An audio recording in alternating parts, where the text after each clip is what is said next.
Assalamualaikum warahmatullahi wabarakatuh. Waalaikumsalam warahmatullahi wabarakatuh. Puji syukur kita kepada Allah yang mana pada hari ini Allah masih memberi kesempatan kepada kami dan kita semua sehingga kita bisa berhadir di sekolah kita yang semestinya sebagaimana yang seperti biasa kita lakukan. Selawat beserta salam dan tidak lupa kita ucapkan kepada Nabi Muhammad SAW yang mana atas perjuangan beliau telah mengantarkan iman dan Islam kepada kita semua. Yang saya hormati Bapak Kepala Sekolah yang mewakilinya dan seluruh dewan guru yang ada di SD Negeri Tambora. Baiklah Bapak Ibu, pada hari ini saya dan Pak Chandra akan melakukan kegiatan kolaborasi tentang diseminasi budaya positif di sekolah kita, yang mana kegiatan ini menyangkut dengan kegiatan pendidikan guru penggerak tingkatan 11 yang sedang kami jalankan. Mungkin di sini nanti kita akan membahas tentang bagaimana melaksanakan budaya positif dan pemaparan tentang segitiga restitusi dan kontrol guru terhadap siswanya. Baiklah Bapak Ibu, pada sesi pertama mungkin kami akan memaparkan tentang diseminasi budaya positif. Pada kesempatan ini saya persilakan kepada teman saya yaitu Pak Chandra Penanda untuk menyampaikan materi yang akan kita bahas bersama dan kita dengar bersama supaya ini bermanfaat untuk sekolah kita dan sekolah semua. Oke Pak Chandra, ya, terima kasih Pak Safir atas kesempatannya. Baik Bapak Ibu, jadi yang apa disampaikan oleh Pak Safir tadi menyangkut dengan budaya positif. Nah, pada kesempatan ini kami melakukan kolaborasi pada kegiatan ini karena kebetulan di SD kita ini ada 2 CGP. Jadi kami melakukan kolaborasi pada diseminasi aksi nyata budaya positif ini, yaitu pembelajaran yang kami dapatkan di program guru penggerak. Baiklah Bapak Ibu.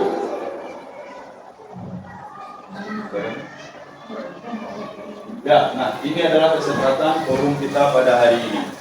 Jadi di kesempatan ini kita tentunya setiap kita masuk ke kelas harusnya memang kita melakukan kesempatan kelas. Di sini karena kita berbentuk dalam forum, maka di sini kita sepakat dulu nih bagaimana forum yang akan kita jalani pada hari ini. Yang pertama tentunya kita menghargai siapapun terlebih dahulu.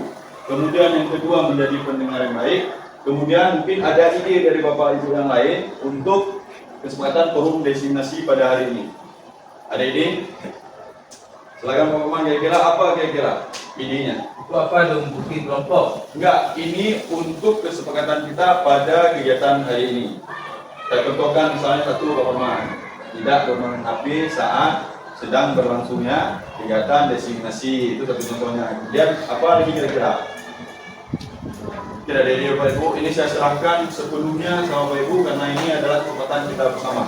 saling menghargai, Ya, saling memberikan pendapat ataupun masukan. baik.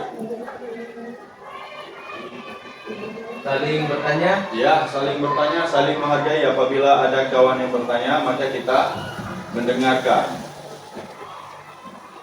Baik Bapak Ibu, saya pikir itu saja dulu kesepakatan yang telah kita sepakati dan ini akan kita sepakati bersama dari kita mulai hari ini, dari kita mulai sekarang sampai nanti dengan selesai dari forum kesepakatan yang telah kita sepakati bersama ini. Next. Ya, pada kesempatan ini sesuai dengan judul di awal tadi bahwa kami di sini melakukan aksi nyata diseminasi disiplin positif. Jadi Bapak Ibu, seorang guru yang baik harus memiliki kemampuan dalam mewujudkan budaya positif di sekolah. Budaya positif tersebut dapat dijalankan dengan menerapkan konsep-konsep intinya. Nah, seorang guru itu tentunya mungkin kita belum tahu apakah kita ini seorang guru hanya datang ke sekolah kemudian kita duduk kemudian kita memberikan pelajaran ke kelas, apakah itu sudah selesai tanggung jawab kita? Ternyata tidak. Ternyata banyak dan luas tanggung jawab kita terhadap lingkup sekolah kita ini. Nah, dalam hal ini, dalam budaya positif ini ada beberapa konsep yang seperti kita lihat bersama. Yang pertama ada disiplin positif, kemudian motivasi perilaku manusia, keyakinan sekolah ataupun kelas, kebutuhan dasar manusia, posisi kontrol restitusi, dan segitiga restitusi. Nah, baik, lanjut Pak. Kita bahas satu persatu terlebih dahulu dari beberapa poin yang ada tadi. Yang pertama yaitu disiplin positif. Apa itu disiplin positif? Disiplin positif itu bukan berarti disiplin yang seperti pada umumnya kita pikirkan. Disiplin yang kita pikirkan sekarang mungkin disiplin itu disiplin saat anak-anak datang ke sekolah tepat waktu. Kemudian saat kita datang tepat waktu. Mungkin disiplin yang kita memahami sekarang itu mungkin seperti itu. Tapi yang dimaksud di sini adalah disiplin positif merupakan suatu cara penerapan disiplin yang mengajarkan anak bertanggung jawab. Nah, dan menumbuhkan kesadaran diri berdasarkan nilai-nilai kebaikan. Jadi yang dimaksud disiplin positif di sini, saya berikan contoh misalnya analoginya seperti ini.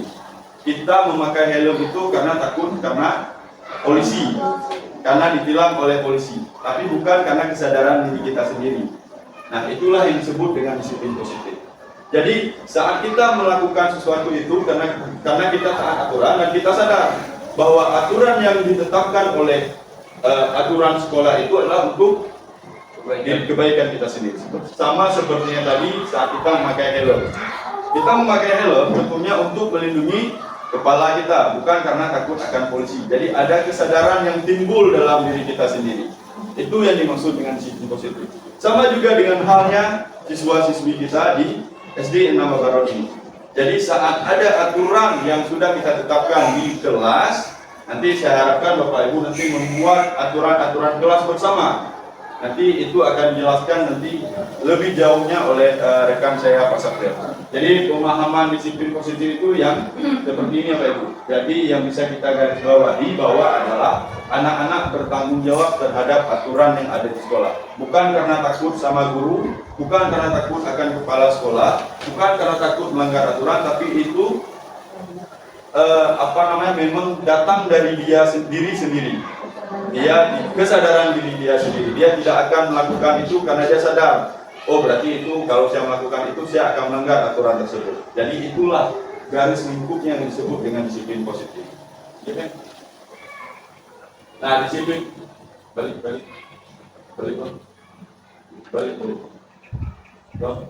Disiplin positif lebih ke arah disiplin diri yang dapat mengontrol diri dalam melakukan segala tindakan.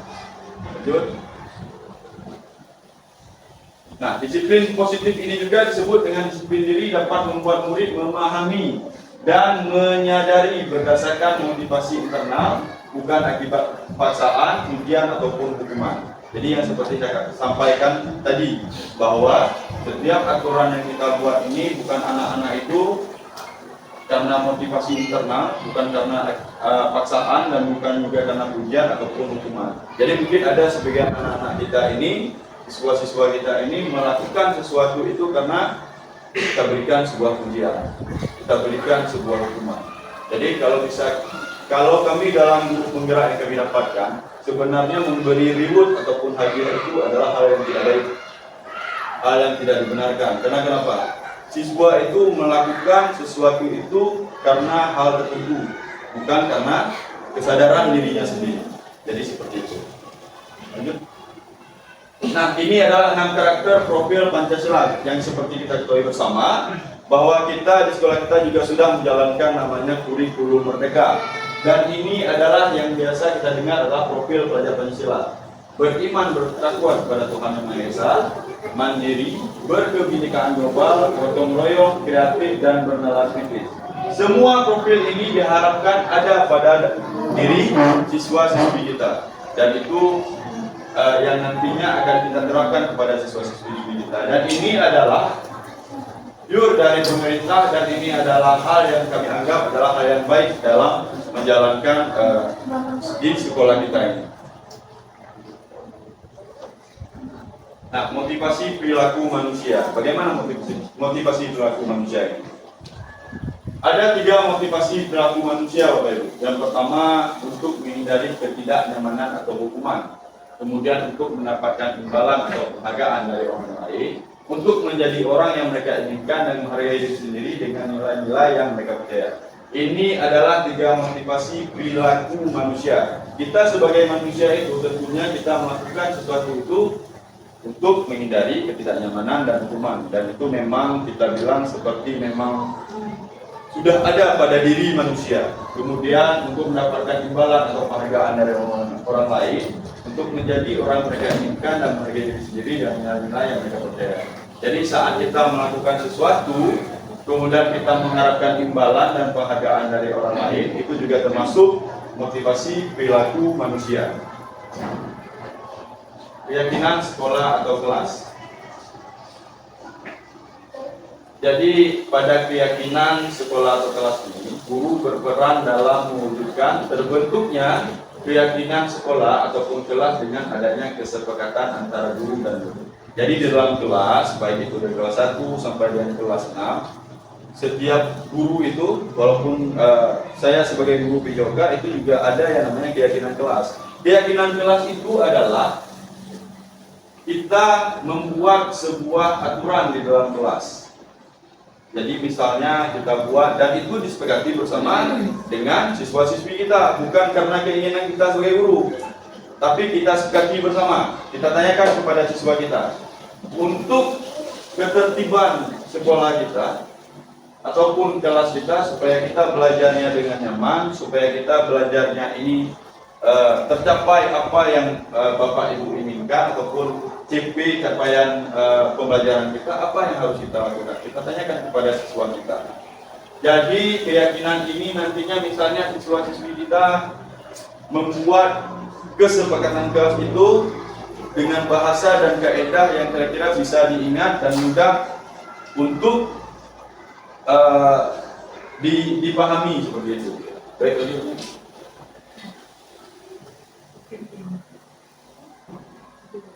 jadi keyakinan sekolah atau kelas berupa pernyataan universal yang seperti saya bilang tadi, mudah diingat dan dipahami dan harus diterapkan di lingkungan sekolah. Jadi aturan ini nantinya seperti yang saya sampaikan di awal, setelah kita membuat keyakinan kelas, siswa itu sadar dia akan aturan yang telah kita buat bersama. Jadi aturan itu bukan datang dari kita, tapi datang dari peserta didik.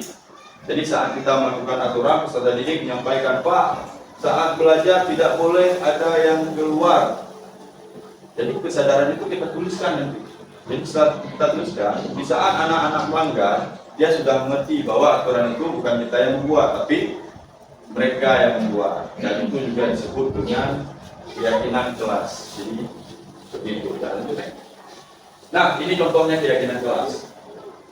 Ini ada keyakinan kelas, misalnya bekerja sama menjaga kebersihan sekolah. Kemudian saling peduli, menghargai dan membantu sama lain, menjaga dan meletakkan barang sesuai dengan tempatnya. Kemudian mengerjakan tugas tepat waktu dan aktif di kelas. Nah, jadi ini adalah keyakinan kelas yang kita sepakati bersama dengan peserta didik. Tapi bukan berarti keyakinan kelas itu batu seperti yang saya buat ini misalnya. Ini lahir dari kita bersama peserta didik. Jadi lahirlah keyakinan kelas ini, lahirnya keyakinan kelas ini itu dari peserta didik. Jadi kita merangkumnya secara universal. Jadi setelah ada aturan ini, misalnya bekerja sama menjaga kebersihan kelas. Setelah kita membuat keyakinan kelas ini, apakah siswa akan membuang sampah sembarangan? Jadi bagaimana kita menerapkan kesadaran itu pada diri siswa? Jadi dengan ada keyakinan kelas yang kita buat bersama, misalnya kita bilang di dalam kelas itu ada 28 siswa. Dari 28 siswa itu kita buat kesepakatan bersama. Jadi kalau ada melanggar, tentunya itu nanti ada konsekuensi namanya, bukan hukuman, tapi konsekuensi, bukan hukuman.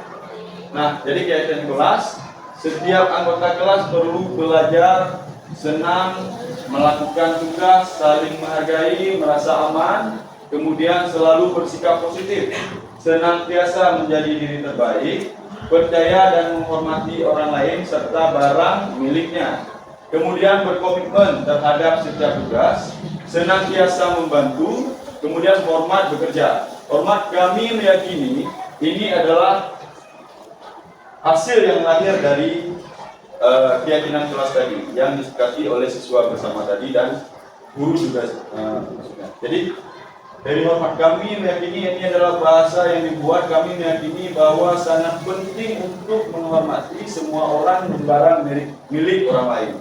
Bekerja, kami meyakini bahwa sangat penting untuk mengerjakan segala pekerjaan atau mengikuti kegiatan yang telah ditugaskan. Jadi Bapak Ibu, dari keyakinan sekolah ataupun keyakinan di kelas ini, kita buat sebuah keyakinan, bukan aturan ya, keyakinan. Jadi hal ini nanti jadi kesadaran diri sendiri siswa dalam melakukan sesuatu hal yang dalam kelas yang tidak lari. Misalnya tadi sudah saya jelaskan tepat waktu dan nanti di kelas. Kita berharap keyakinan ini akan dilakukan oleh semua peserta didik. Kebutuhan dasar manusia. Pernyataan. Ketika seorang murid melakukan suatu perbuatan yang bertentangan dengan nilai-nilai kebajikan atau melanggar peraturan, hal itu sebenarnya dikarenakan mereka gagal memenuhi kebutuhan dasar mereka. Jadi ada beberapa kebutuhan dasar manusia. Nah, ini dia kebutuhan dasar manusia. Bertahan hidup, tentunya kita manusia ini mempunyai kebutuhan yang namanya bertahan hidup. Kasih sayang dan rasa diterima, penguasaan, kebebasan dan kesenangan. Ini adalah kebutuhan dasar manusia. Dan ini juga kebutuhan dasar yang dibutuhkan oleh peserta didik kita. Peserta didik kita itu juga mempunyai kebutuhan dasar tadi. Bertahan hidup apabila dia dipukul sama kawannya, itu disebut dengan apa? Kenapa dia memukul? Jadi ada kebutuhan dasar manusia ini. Ada contohnya, kita lihat contohnya. Ini studi kasus, sebuah kasus dari yang saya sampaikan kenapa disebut dengan kebutuhan manusia. Jadi Ibu Lisnawati, guru wali kelas 5, sedang bingung menghadapi ulah salah satu murid di kelasnya. Namanya Tommy. Beberapa anak telah mengeluhkan Tommy yang seringkali meminta bekal makan siang mereka dengan paksa. Jika Anda menghadapi situasi seperti itu, apa yang Anda lakukan? Menurut Anda kira-kira apa alasan si Tommy tadi melakukan hal itu? Karena apa? Dari hal yang telah kebutuhan dasar manusia tadi. Kira-kira apa yang dibutuhkan oleh Tommy ini? Kenapa dia minta makan siang kepada kawan-kawan yang lain? Itu apa? Untuk makan. Ya, untuk makan. Kira-kira untuk makan itu apa? Bertahan hidup. Itu adalah sebuah perilaku manusia yang ada pada diri siswa. Atau pada diri kita. Lanjut. Nah, ini alasan Tommy. Karena ia lapar dan orang tuanya tidak membawakannya bekal makan siang. Maka kebutuhan dasar yang sedang berusaha dipenuhi oleh Tommy adalah kebutuhan bertahan hidup ataupun survival. Jadi sebenarnya kalau siswa itu melakukan sesuatu hal, kita harus mendalami dulu. Bukan berarti dia bandel nih untuk melakukan sesuatu itu, dia minta uang sama siswa lain, bukan berarti dia jadi preman, dia jadi pemalak, tapi ada kebutuhan manusia yang tidak terpenuhi dalam dirinya sendiri. Lanjut nih. Ini alasan gua ya. Ini alasan gua nih. Karena dia merasa senang temannya jadi memperhatikan dia. Itu juga kebutuhan manusia. Ketika temannya melaporkan tindakan itu kepada gurunya dan gurunya memberitahu orang tuanya sehingga orang tuanya jadi memperhatikan dia, maka kebutuhan dasar yang dipenuhi Tommy adalah kebutuhan akan kasih sayang dan rasa terima. Jadi seperti itu. Ada anak-anak itu melakukan sesuatu itu. Yang pertama karena kebutuhan dasarnya tadi, yang kedua mungkin dia kurang kasih sayang dari orang tuanya, tapi dia cari di sekolah. Jadi memang banyak kasus-kasus seperti ini. Bahkan kalau di sekolah itu kita kadang-kadang berdebat dengan orang tua siswa. Kita bilang anak ini di sekolah luar biasa tingkahnya, karakter. Tapi orang tuanya bilang di rumah saya nggak ada seperti itu. Dia baik, dia mau belajar, dia mau apa saja yang dilakukan, pokoknya taatlah anak di rumah. Tapi begitu sampai di sekolah, berbanding kebalik seluruhnya. Jadi ada kebutuhan dasar kebutuhan manusia yang dia cari di luar, yang tidak dia dapatkan di rumahnya dan dia cari di sekolah itu.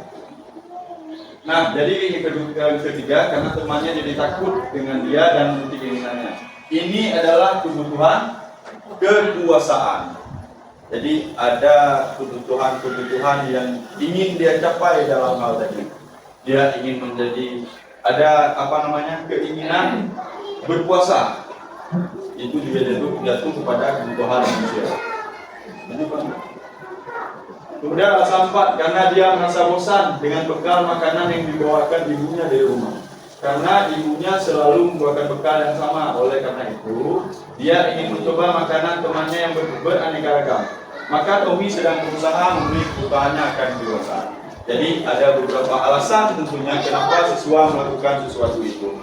Jadi kita itu juga nanti akan sampaikan lebih jauhnya oleh Pak Safir, bagaimana nantinya kita memvalidasi, kita mengontrol, itu nanti akan disampaikan oleh Pak Safir. Saya cuma menyampaikan beberapa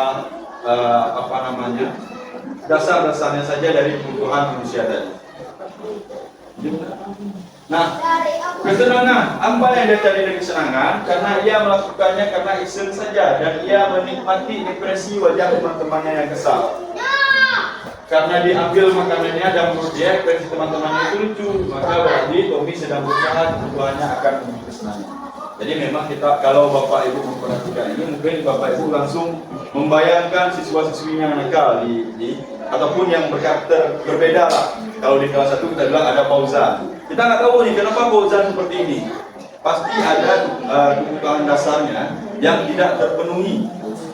Jadi itu tugas kita sebagai guru untuk menggali kira-kira kebutuhan apa yang dia butuhkan dan bagaimana cara kita memvalidasinya.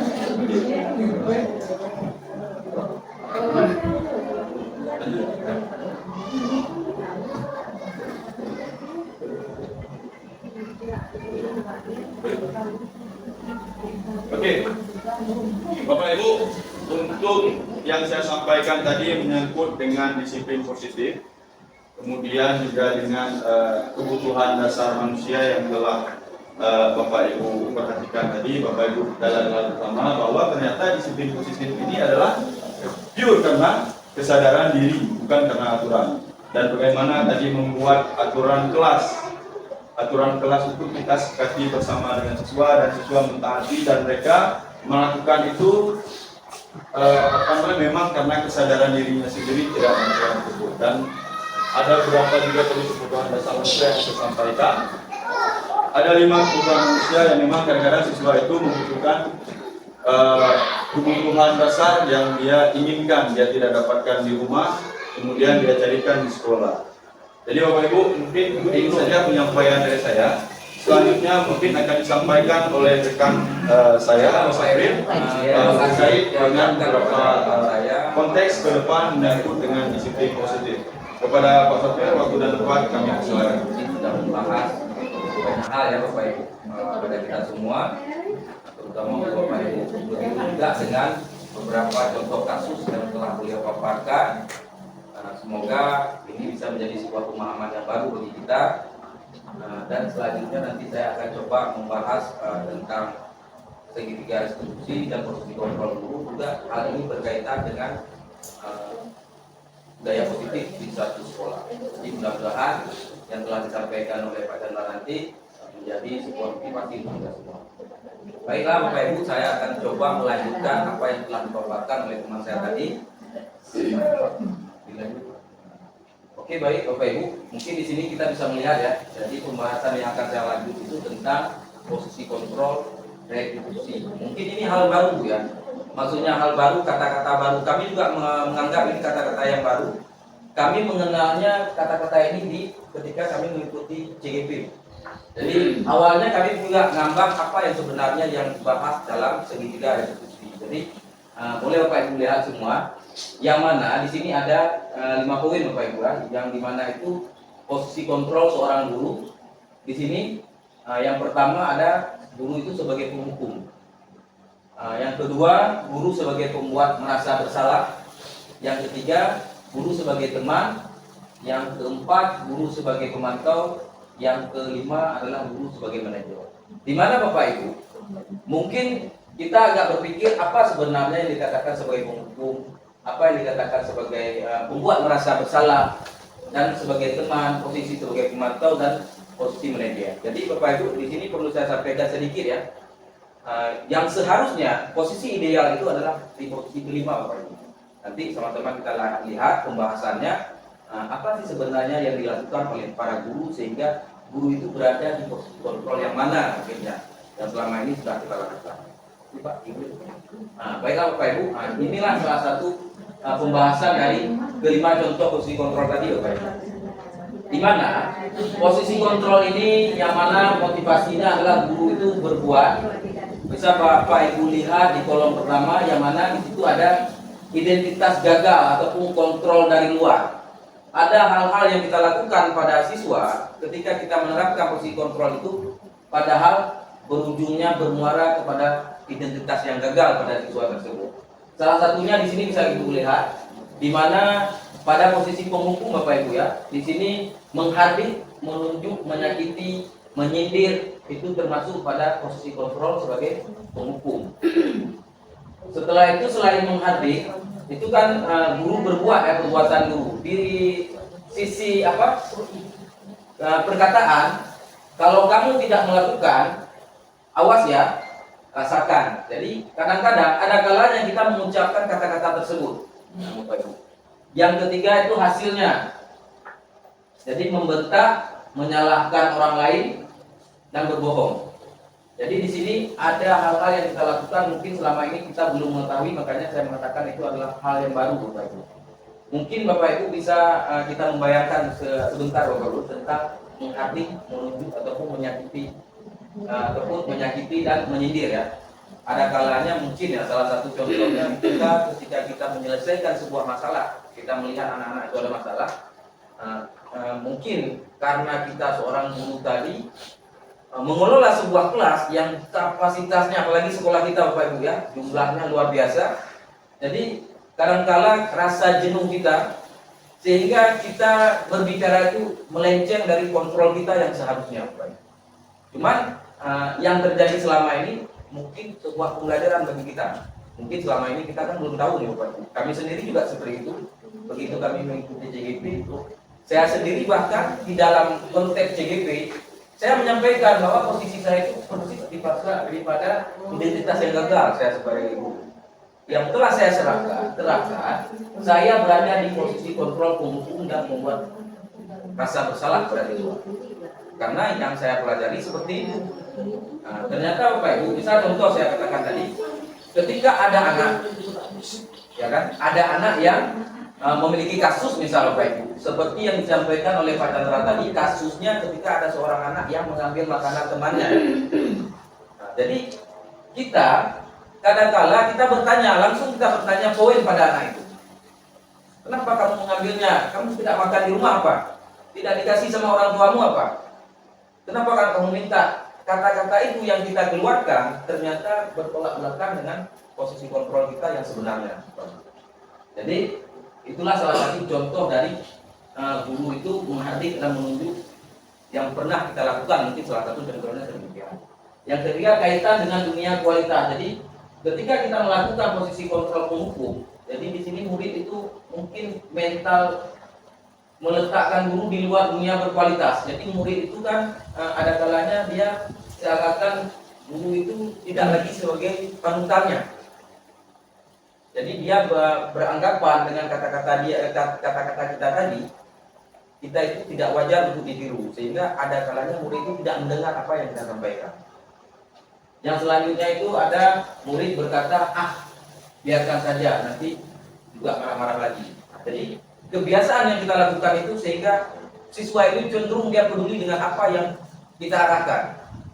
Karena kenapa hal itu terjadi? Ternyata Bapak Ibu seperti saya katakan tadi, ternyata kita menerapkan sebuah posisi kontrol yang gagal. Karena kita menerapkan posisi kontrol penghukum tadi, itulah akibat yang dampak yang dirasakan oleh murid. Sehingga yang kita inginkan tidak tercapai pada siswa tersebut. Makanya ada kalanya siswa itu setelah kita panggil, ketika dia ada masalah, setelah kita berbicara dengan dia, besok dia terpanggil lagi. Kenapa? Efek dari yang kita sampaikan pada dia tidak menyadari apa yang sebenarnya yang harus dilakukan oleh dirinya. Baik Bapak Ibu, yang selanjutnya ada pada posisi pembuat merasa bersalah.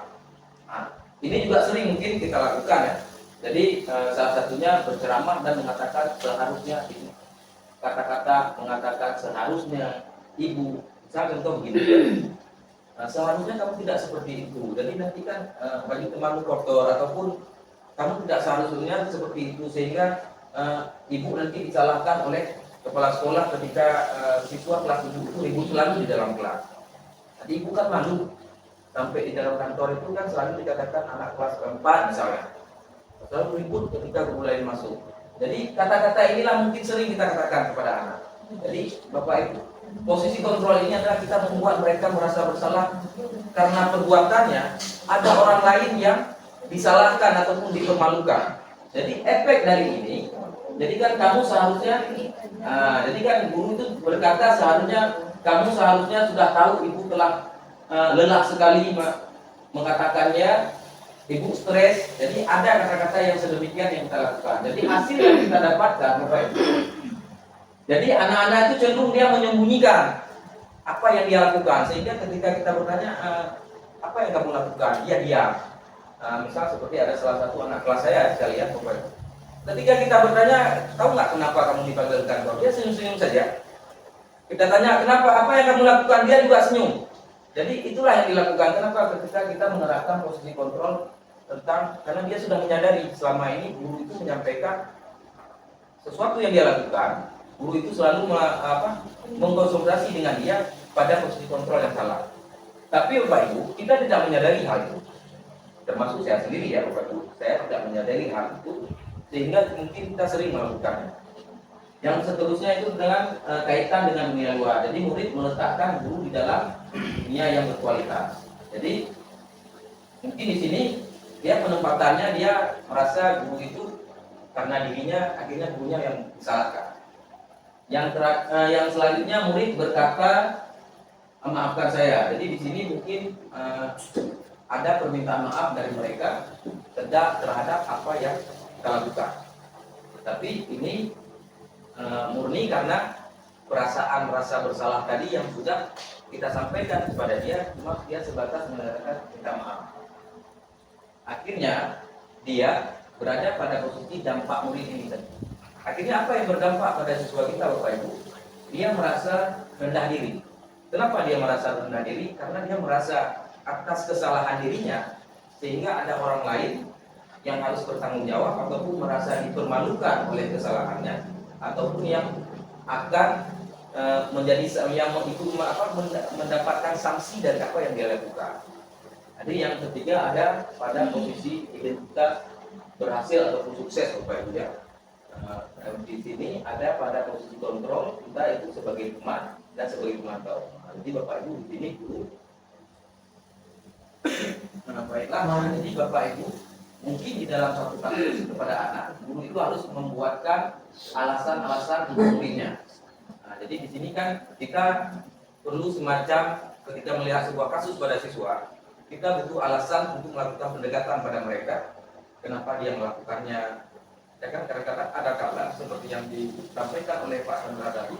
Di sini kita juga harus memenuhi apapun memperhatikan kebutuhan dasar manusia tadi.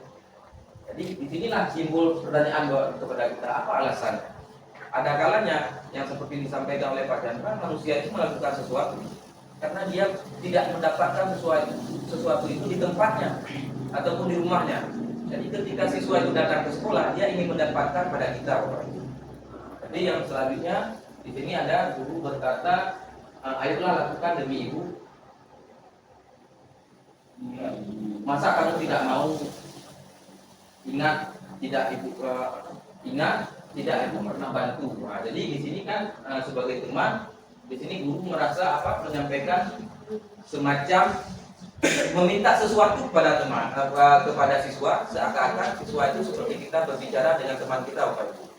Jadi di mana kita mengajak dia itu merasa kita itu adalah temannya. Di mana ketika kita berbicara ada kata-kata yang kita ucapkan sehingga dia merasa dekat ataupun merasa nyaman dengan kita.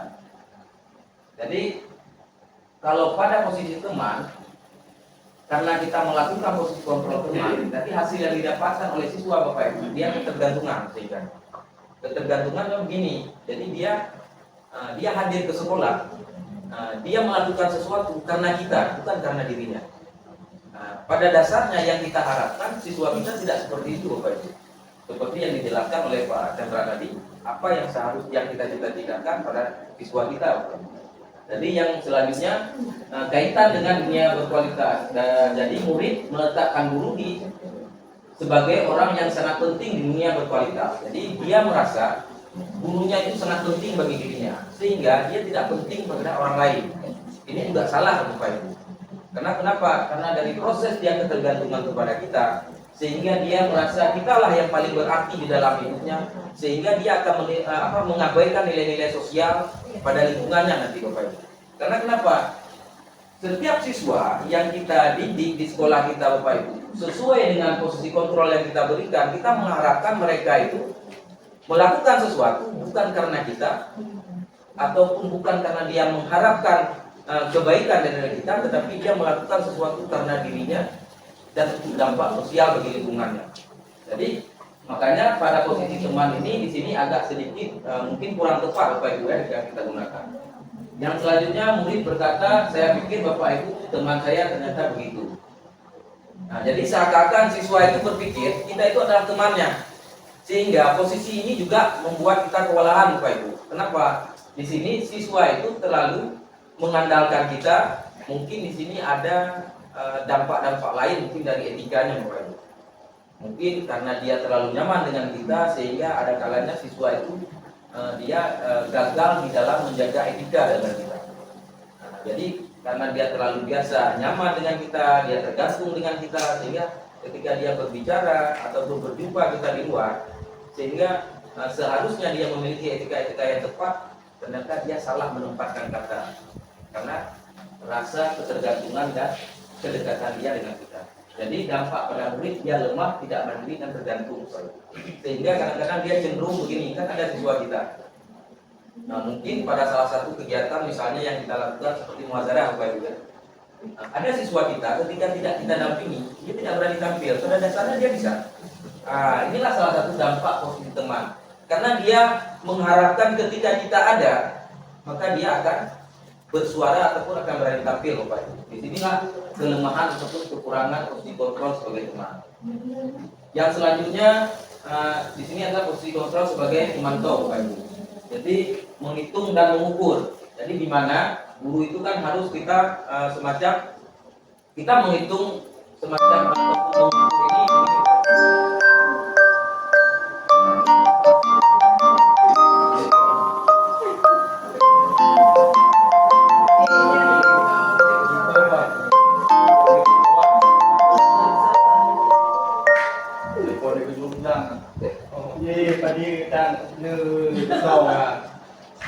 Posisi kontrol dan tanya kan berarti menghitungkan kira apa bila tadi. Jadi pemantauan menghitung ukuran itu guru berbuat, guru kan berbuat itu mengukur.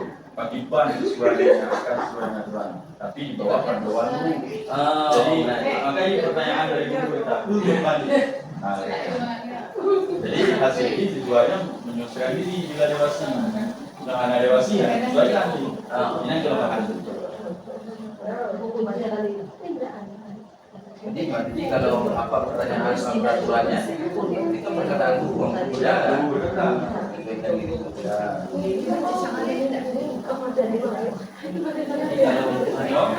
kaitan dengan dunia berkualitas untuk meletakkan kepada peraturan dan hukum. Jadi muridnya jadi contoh murid berkata berapa banyak bintang yang saya harus peroleh. Ya. Karena ini menantang berapa halaman yang harus saya tulis dan dipantau. Jadi dampak ini berada pada emosi atau hadiah. Jadi hanya di situ. Ya kan gitu. Tengah ya Oke Bapak Ibu, selanjutnya pada posisi pemantau di sini guru itu menghitung dan mengukur ya. Jadi di mana guru itu akan menanyakan peraturan kepada siswa apa yang harus dilakukan.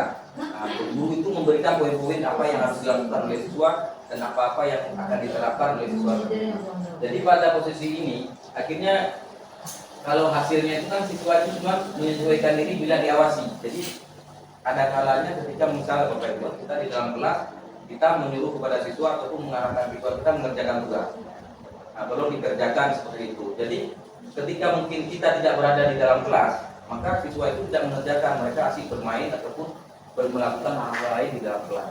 Jadi pada posisi ini murid itu beranggapan karena guru itu karena dia itu mengerjakan sesuatu karena oleh gurunya ataupun karena yang hukuman yang diberikan ataupun sanksi yang diberikan oleh gurunya, sehingga dia berdampak pada murid. Mereka hanya menargetkan yang ingin mereka capai sesuai dengan arahan gurunya saja. Jadi sesuai apa keinginan gurunya. Tapi ketika gurunya tidak ada, maka mereka tidak akan melakukan. Jadi yang selanjutnya pada posisi manajer, Bapak Ibu. Jadi di sini di mana posisi yang seperti saya katakan tadi ini adalah identitas sukses ataupun kontrol diri yang sukses, yang menghadirkan diri sendiri, di mana di sini pada posisi manajer di sini mengajukan pertanyaan-pertanyaan pada siswa, Bapak Ibu. Jadi di sini pada posisi ini guru itu tidak menyelesaikan masalah siswanya, tetapi dia lebih cenderung memberikan arahan siswa itu menyelesaikan sendiri masalah dia. Jadi guru itu hanya sebagai fasilitasi saja. Jadi di sini mungkin Bapak Ibu kita misal semacam ada sebuah kasus ya, ada siswa misalnya ketika pada jam pelajaran ataupun dia telat misalnya Bapak Ibu. Nah, ketika seseorang itu telat, jadi pendekatan yang kita lakukan adalah kita mengajukan pertanyaan, Pak. Di mana kita menanyakan bukan menghukum siswa tersebut, bukan menyalahkan dia, tetapi pada posisi ini kita lebih condong menanyakan tentang keyakinan sekolah yang telah mereka sepakati di kelas ataupun di sekolah. Jadi ketika kita menanyakan apa alasannya, keyakinan kelasnya, jadi di sini ada penguatan. Terjadilah penguatan pribadi pada siswa di mana kesalahan ini terjadi karena dirinya, dan di sini dia juga menyadari akhirnya letak dirinya sebagai individu yang positif di dalam dunia berkualitas, sehingga dia akan bisa mengontrol dirinya untuk melakukan hal-hal yang baik. Karena di mana di sini kita tidak mengarahkan dia menyelesaikan masalahnya, tetapi dia sendiri yang mengungkapkan masalahnya, dan kita cuma membimbing dia untuk bagaimana dia cara bisa memperbaiki dalam sebuah keadaan kesalahannya. Misal kasus seperti yang saya katakan tadi, ada siswa seperti yang boleh juga yang seperti kasus yang disampaikan Pak Chandra, kasus siswa itu mengambil makanan temannya. Mungkin pada posisi manajer ini kita bisa menanyakan apa penyebabnya dia melakukan hal itu. Jadi tidak terlepas dari itu, kita juga harus memberi penguatan kepada mereka. Karena pada dasarnya posisi itu, kalau pada kasus Pak Chandra tadi kan karena kebutuhan ya, karena kebutuhan manusia, kebutuhan akan bertahan hidup. Jadi mungkin di situ ada penguatan. Kita tidak langsung menghardinya, bisa kita katakan kita juga punya kebutuhan yang sama seperti dirinya, tetapi dia harus menyesuaikan tempat, waktu, dan punya siapa yang sebenarnya dia ambil. Bagaimana cara dia memintanya. Jadi biarkan dia sendiri menyelesaikan, akhirnya dia bisa mengevaluasi dirinya, bagaimana cara memperbaiki dirinya ke depan. Akhirnya dia itu memiliki kesadaran untuk melakukan perubahan-perubahan pada dirinya. Itulah yang kita harapkan. Makanya seperti saya katakan tadi, posisi kontrol ini adalah posisi kontrol yang paling ideal ada pada nomor 5. Jadi kira-kira ya, ini kita selama ini yang telah kita lakukan, Bapak Ibu berada di posisi kontrol yang mana ini?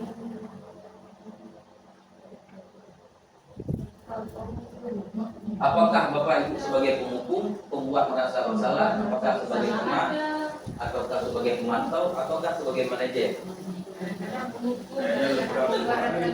Ya, jadi pada dasarnya Bapak Ibu, tanpa kita sadari, seperti saya katakan, saya juga berada di posisi seperti itu.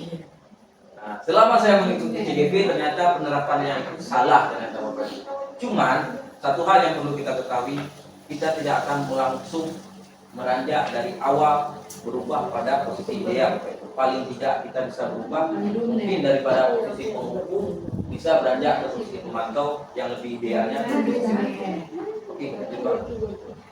Jadi baiklah Bapak Ibu, inilah salah satu lanjutan dari penjelasan tadi, yaitu posisi kontrol restitusi. Di antara kelima posisi kontrol tersebut, sebaiknya seorang guru menggunakan posisi kontrol sebagai manajer, Bapak Ibu ya. Seperti saya sampaikan tadi, ini adalah salah satu posisi kontrol yang paling ideal yang diharapkan oleh tujuan pendidikan kita. Yang kedua, sebagai manajer kita dapat membuat suatu bersama murid, mempersilahkan murid bertanggung jawab dan mendukung murid agar dapat menemukan solusinya. Jadi di sini pada posisi manajer di Bapak Ibu, seperti saya sampaikan tadi, kita tidak memberi sebuah solusi pada mereka, tapi kita memberi dukungan sehingga mereka memikirkan sendiri apa yang harus mereka lakukan, sehingga berdampaklah pada solusi terhadap sebuah masalah yang mereka hadapi. Posisi kontrol restitusi selain itu, posisi manajer mengacu pada restitusi yang dapat menjadikan murid sebagai manajer bagi dirinya sendiri sehingga dapat tercipta identitas positif pada diri murid. Nah, di mana ketika kita memberikan solusi, kita menerapkan posisi kontrol manajer pada siswa, sehingga siswa kita itu bisa menjadi sebuah pribadi yang identitas positif itu tetap ada pada dirinya, sehingga dia melakukan sesuatu itu Bapak Ibu dengan kesadarannya, dengan nilai-nilai dirinya, bukan karena keterpaksaan ataupun hal-hal yang lain dari orang lain. Nah, jadi di sini selanjutnya Bapak Ibu ada segitiga restitusi Bapak Ibu ya. Nah, di sini ada tahapan dalam segitiga restitusi Bapak Ibu. Di mana mungkin ini juga hal yang baru Bapak Ibu ya.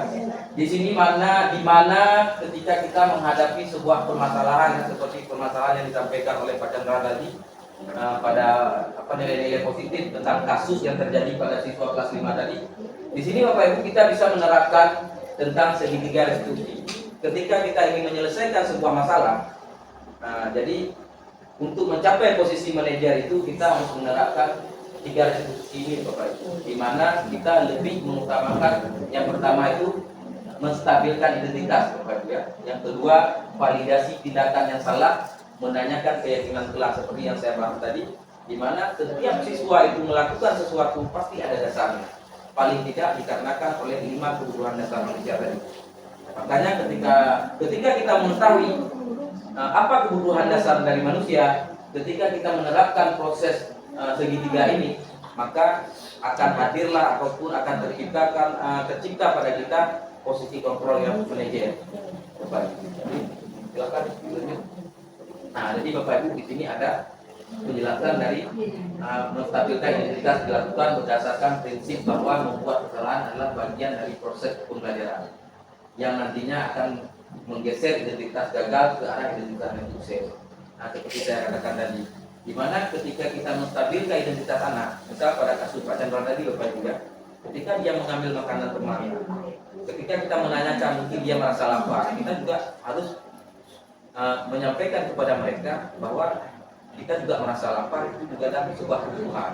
Tetapi kita harus menjelaskan kepada mereka tentang bagaimana cara ataupun etika mereka meminta makanan pada temannya ataupun hal-hal yang lain. Ya, yang ketiga, yang selanjutnya menstabilkan identitas itu berbuat salah itu hal yang manusiawi. Tidak ada manusia yang sempurna. Kita pasti bisa menyelesaikan permasalahan ini Bapak Ibu. Tidak berarti untuk mencari tahu siapa yang benar siapa yang salah, Bapak Ibu lebih tertarik untuk menyelesaikan masalah. Kalau kamu menyalahkan diri sendiri terus menerus, apakah kamu bersikap baik pada dirimu sendiri? Nah, jadi Bapak Ibu di sini maksudnya penjelasan di sini kan berbuat salah itu bukanlah hal yang tidak wajar. Nah, memang seperti yang pada kasus Pak Chandra tadi, anak-anak itu mengambil makanan temannya bukan sebuah hal yang tidak wajar karena dipengaruhi oleh kebutuhan dasar manusia. Disinilah dimana ketika kita menyampaikan kepada siswa bahwa yang dia lakukan itu hal yang dia lakukan itu adalah hal yang lumrah dilakukan oleh manusia lain, bahkan Bapak sendiri juga bisa melakukan hal tersebut. Jadi di sini dimana kita melakukan pendekatan seperti ini kepada siswa, sehingga baru kita menjelaskan kepada ibu bagaimana cara dia meminta sebenarnya makanan tersebut, sehingga barulah kita bisa menghasilkan apakah kamu bisa bersikap baik kepada dirimu sendiri. Kenapa kita menyampaikan pertanyaan itu sesuai dengan keyakinan kelas yang telah kita bahas pada mereka, sehingga dia menyadari yang dia lakukan itu adalah sebuah yang salah, akhirnya berdampak pada dirinya juga. Yang selanjutnya, validasi tindakan yang salah dilakukan berdasarkan prinsip bahwa setiap perilaku berupaya memenuhi suatu kebutuhan tertentu, sehingga guru atau orang tua akan bergeser dari pemikiran stimulus respon menjadi proaktif serta akan lebih mengenali dan mengakui kebutuhan murid atau anak-anaknya. Nah, jadi Bapak Ibu, pada validasi ini di mana kita itu kan bisa diharapkan berupaya memenuhi suatu kebutuhan tertentu, bahwa di sini kan dijelaskan sehingga guru atau orang tua bergeser ya, sehingga kita tidak langsung serta-merta menyalahkan siswa Bapak Ibu. Ketika kita melihat sesuatu yang terjadi pada siswa kita tidak langsung menyalahkan mereka. Jadi berdasarkan segitiga restitusi ini, akhirnya kita bisa menyelesaikan apapun yang dihadapi oleh siswa kita di sekolah kita, baik di kelas kita, sehingga kita memahami akan sesungguhnya kebutuhan manusia itu sendiri. Jadi validasi tindakan yang salah. Nah, di sini kamu pasti punya alasan mengapa melakukannya. Jadi sesuai yang seperti saya paparkan tadi, Bapak Ibu, kita di dalam menangani kasus itu kita menanyakan hal-hal kepada siswa tentang alasan mereka ya, Bapak Ibu. Kamu pasti punya alasan, apa alasannya mereka lakukan, apa yang penting bagimu. Jadi di sini kan untuk menyelesaikan masalah itu kita kan perlu menanyakan apa alasan mereka melakukan. Jadi kan setelah mereka menjawab apa alasannya, setelah kita mendengar baru kita menyampaikan apa yang penting bagi kamu. Sama seperti halnya kita menanyakan sebenarnya apa kebutuhan yang tidak mereka temukan mungkin di luar ataupun di rumah mereka. Jadi setelah itu kamu boleh tetap berusaha menjaga sikap itu, tapi tambahkan sikap lain yang buruk. Maukah kamu belajar cara lain untuk mendapatkan yang kamu butuhkan tanpa harus memukul? Misalkan di sini kan kita memberi, misal contoh kasus anak, ada kawannya mungkin mengejek ataupun berkata yang tidak enak didengar. Ada kalanya kan anak langsung respon, dia langsung memukul temannya dengan alasan kenapa kamu memukul, dia mengejek saya. Jadi kita di sana sebagai guru kita memberikan alasan ataupun pemahaman kepada anak, boleh tidak perbuatan kawan ini itu tidak dibalas dengan kekerasan ataupun pukulan. Jadi pendekatan itu yang kita berikan Bapak Ibu, sehingga hadirlah ataupun terwujudlah posisi kontrol yang baik pada guru untuk siswanya. Selanjutnya menanyakan keyakinan. Nah, jadi di sini di mana menanyakan keyakinan dilakukan dengan memberi pertanyaan-pertanyaan yang bermakna kepada murid atau anak untuk memunculkan motivasi secara intrinsik sehingga mampu mengaitkan keyakinan dengan tindakan yang salah. Misal ketika ada kasus, kita akan menanyakan kepada anak nih, menanyakan kira-kira kamu tahu nggak kenapa Bapak Mandir kemarin ke kantor, misal. Setelah mereka menjawab, gimana kita menanyakan kira-kira keyakinan kelas apa yang telah kamu langgar. Karena kita sudah membuat keyakinan kelasnya. Jadi di situ kita timbul pertanyaan kepada mereka, keyakinan kelas apa yang mereka langgar. Lalu kita menanyakan apakah yang dia lakukan itu benar ataukah salah. Sehingga di sini secara tidak langsung kita sudah memunculkan motivasi pada mereka, sehingga mereka tidak mengaitkan keyakinan itu dengan tindakan yang salah, maupun mereka sehingga mampu mengaitkan apa yang mereka lakukan ternyata itu salah, tidak benar, Bapak.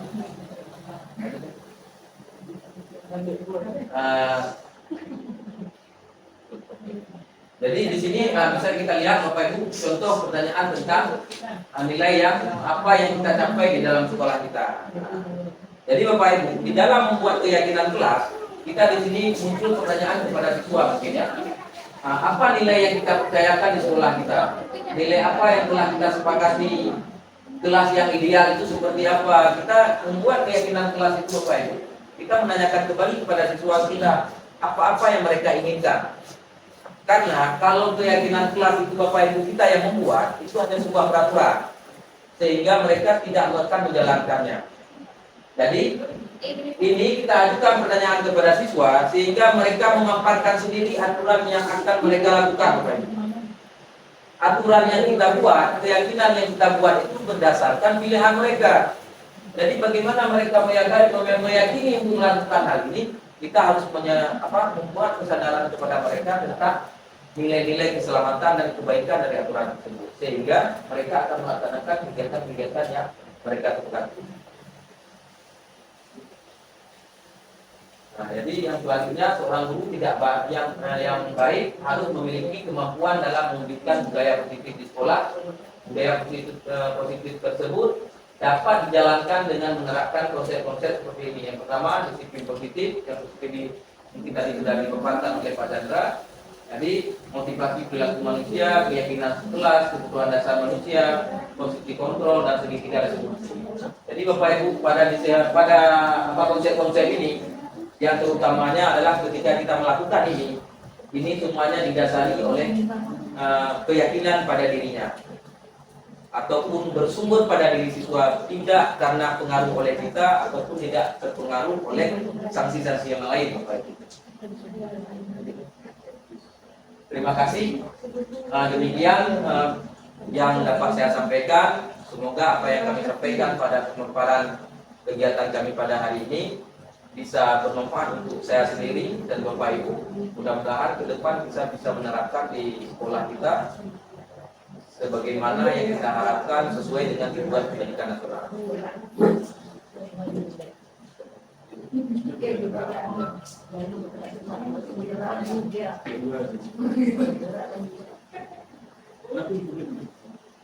Baik, terima kasih Pak Safril tadi sudah memaparkan bagaimana apa itu yang disebut dengan positif.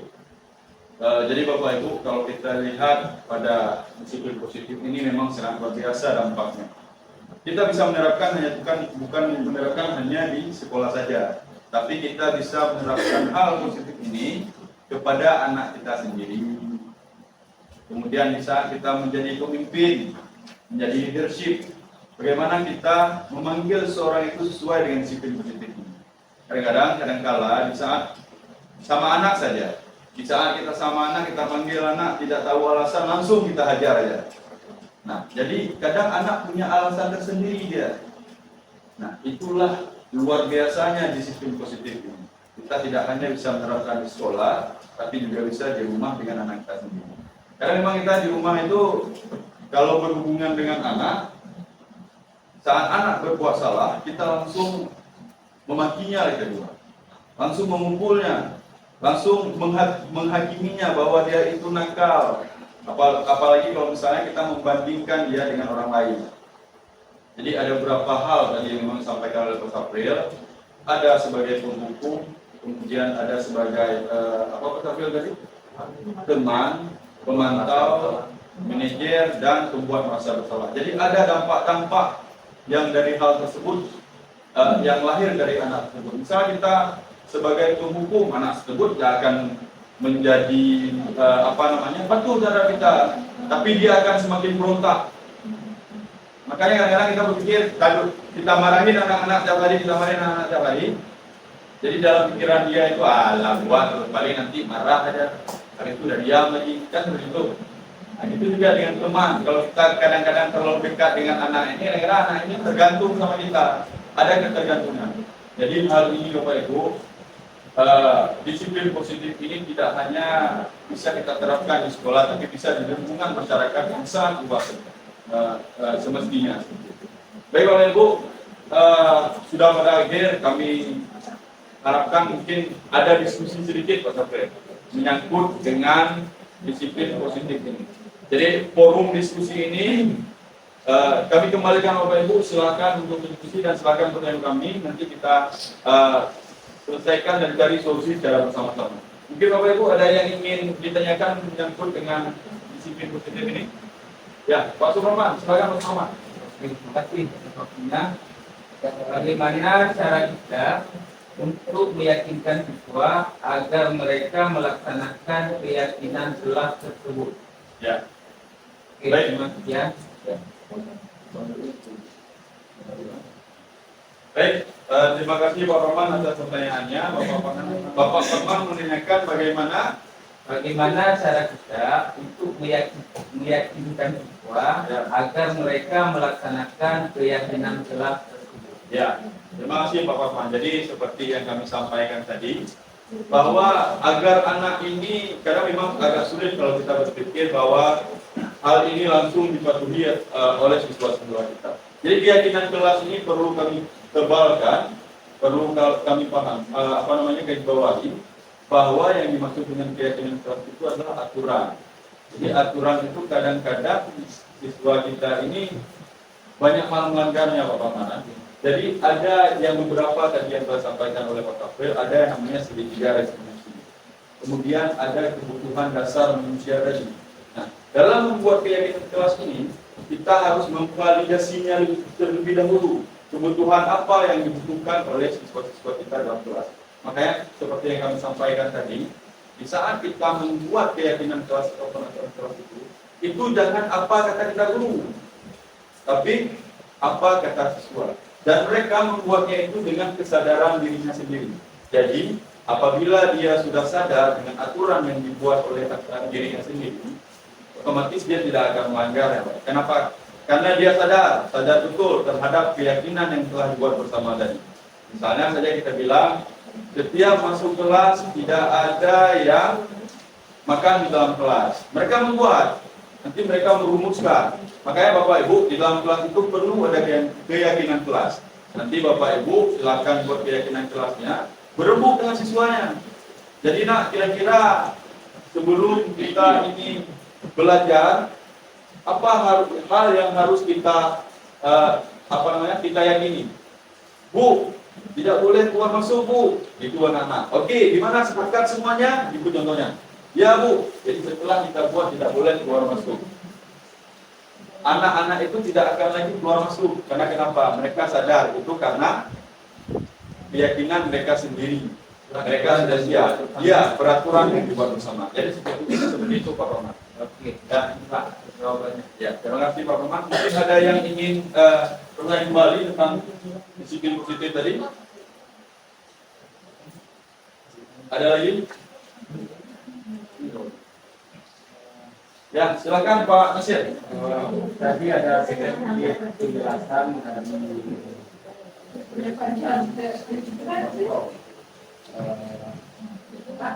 berbagai macam protokol yang ada. Seharusnya bagaimana kita bisa mencapai posisi kontrol yang ideal. Seharusnya itu bagaimana caranya kita bisa mencapai posisi yang ideal. Posisi kontrol yang ideal, posisi kontrol ideal itu adalah manajer ya.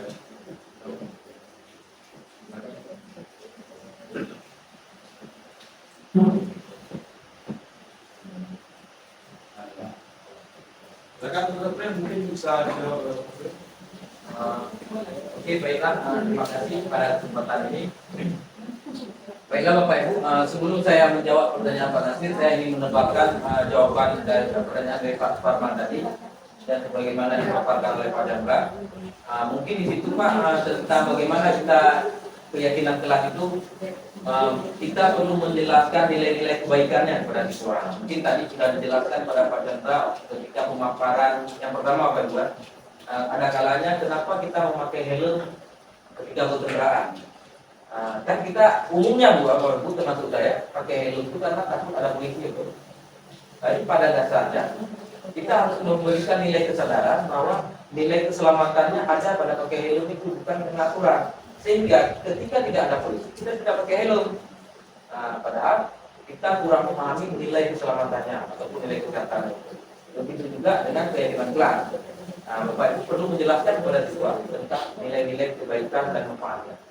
Oke, seperti yang dikatakan oleh Pak Nasir, sesuai pertanyaan Pak Nasir, bagaimana kita mencapai sebuah posisi kontrol yang ideal, Bapak Ibu ya. Mungkin seperti saya paparkan tadi, Bapak Ibu, saya sendiri juga mengalami di posisi kontrol yang pertama, Bapak Ibu, pada Universitas Anggara.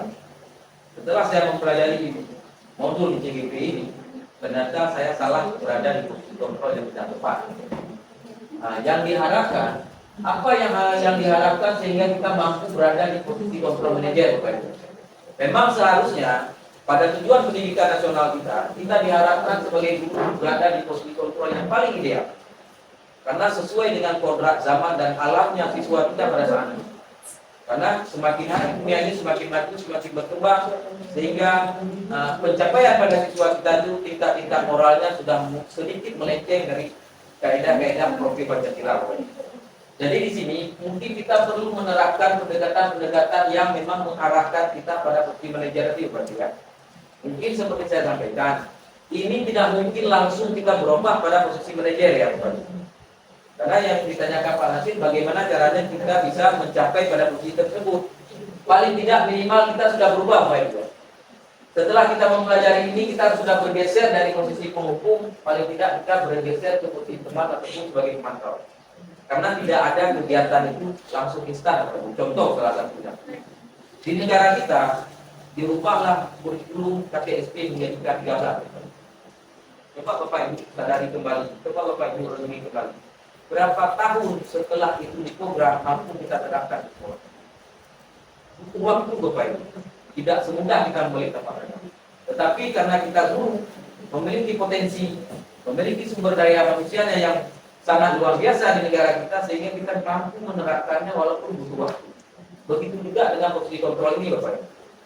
Di mana ketika kita sudah menyadari bahwa ada hal-hal yang tidak benar, tidak tepat yang kita lakukan, paling tidak yang diharapkan oleh pemerintah Bapak Ibu, kita itu sudah mulai bergeser dari posisi kontrol yang gagal, paling tidak menjadi posisi kontrol yang sukses Bapak Ibu. Nah, jadi maksud saya bukan kita pesimis Bapak Ibu, tetapi kita terus meningkatkan kinerja kita, terus melakukan pengembangan diri kita, bagaimana posisi guru itu yang tidak tepat, mulailah semakin hari kita geser sendiri, sehingga pada akhirnya terwujudlah di sekolah kita ini guru yang memiliki posisi kontrol sebagai manajer ataupun posisi kontrol yang tersedia. Jadi itu saja beberapa jawaban dari saya. Mungkin ada yang perlu ditambahkan oleh Pak Jaka. Silakan Pak Jaka. Terima kasih Pak Tabril sudah menjawab dari pertanyaan Pak Nasir yang kemudiannya bisa kita simpulkan di sini bahwa kita sebagai manusia biasa, kita juga sebagai guru, tentunya tidak mungkin kita langsung berubah ke arah yang lebih baik, tapi ada step by stepnya, ada tahapan-tahapan. Jadi seperti apa yang disampaikan oleh Sabril, setidaknya ada perubahan sekarang dalam diri kita. Ada keinginan untuk merubah diri yang sebelumnya kita menjadi guru, setidaknya ada naik ke tangga yang lebih tinggi selanjutnya, yaitu ada di posisi pemantau ataupun teman. Jadi ada hal yang kita lakukan dalam perubahan itu. Karena memang Bapak Ibu, kenapa suatu sekolah itu siswa-siswinya itu luar biasa, bisa kita pastikan bahwa di dalam sekolah itu bahwa guru-gurunya itu ada di posisi pendukung, dan itulah kenapa anak-anak itu berontak. Dan itu juga tidak lari dari kebutuhan dasar manusia yang telah kami sampaikan tadi. Jadi itu betul. Ya, jadi Bapak Ibu, demikian yang bisa kami sampaikan. Kami berharap apa yang telah kami sampaikan pada hari yang sangat berbahagia ini, pada instrumentasi di modul ajar TGP 1.4, dan kami berterima kasih banyak kepada Bapak Ibu yang telah meluangkan waktunya dalam diseminasi TGP kami pada hari ini. Demikian Bapak Ibu, semoga apa yang kami sampaikan ini dapat diterapkan setidaknya di kelasnya, kemudian menjadi besar di sekolah kita. Bapak Ibu, sekian dari kami. Saya Chandra Fernanda, rekan saya, dan terima kasih. Assalamualaikum warahmatullahi wabarakatuh.